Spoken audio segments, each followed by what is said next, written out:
The Marine's newest unit received a formal stand-up May 5th at Stewart Air National Guard Base as the force looks to speed up and cut down the time required to get new tech on the battlefield for Marines.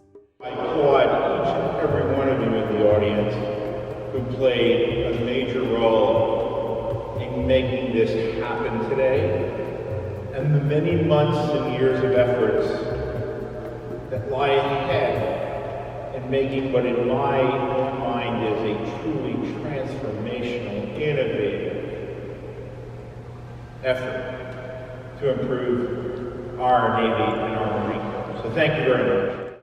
The Marine Innovation Unit was launched in the midst of the Marine Corps' Force Design 2030 modernization and was created to help identify emerging technologies to bring into the force and to expedite the process of integrating them. Lieutenant General David Bellin, commander of the Marine Corps Forces Reserve, said the Reserve Force was well positioned to help with this challenge. We went out into the force. There was kind of an assumption, a basic assumption, which was within the force, if we weren't bound by traditional MOSs and ranks, we would have civilian and academic expertise that was critically needed by the Marine Corps during force design, with the proposition that we needed to get access to enhance capabilities faster and find other sources of funding to pay for it.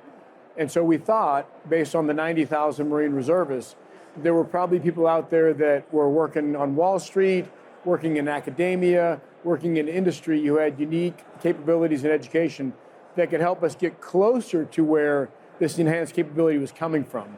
And so we went out into the community.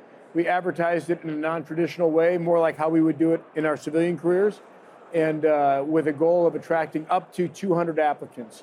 And so far in the first year, we've had 1,000. Those are people with advanced degrees, success in advanced careers on the outside, academia, etc.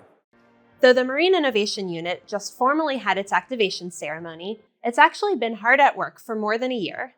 It already has more than 130 projects in various stages of completion, and Colonel Matthew Swindle, the commanding officer of the unit, explained how the active component units can request help from this new outfit.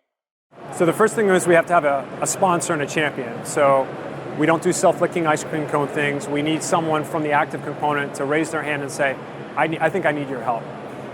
And that help could come in the form of consulting strategists from one of the big management consulting firms. It could come in the form of an acquisition professional.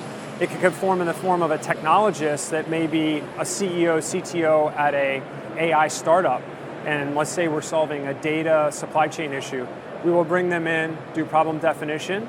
We will then come back, curate that problem, and then go out to our networks to see who else is doing it. Is there a more novel solution? Can we act as an accelerant? And then bring that all back to them. Then those Marines disaggregate back to their lives, spend time with their families, run their businesses, do whatever they want.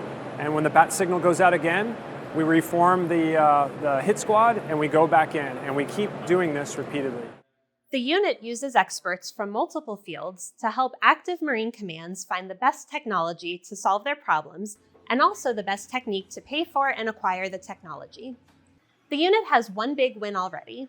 In less than a year, the Marine Innovation Unit not only mapped out a plan to transition a legacy assault amphibious vehicle reserve unit into an experimental small craft unit, but it also rapidly sifted through potential vendors and put a small craft vendor on contract with the help of the Defense Innovation Unit. Swindle said this was a huge accomplishment, but there are many others in the works today. Big theme we see is information management, knowledge management. So you've got this vast group of data. Well, what do you do with it? How do I make sense of it? What does it mean? Where do I put it?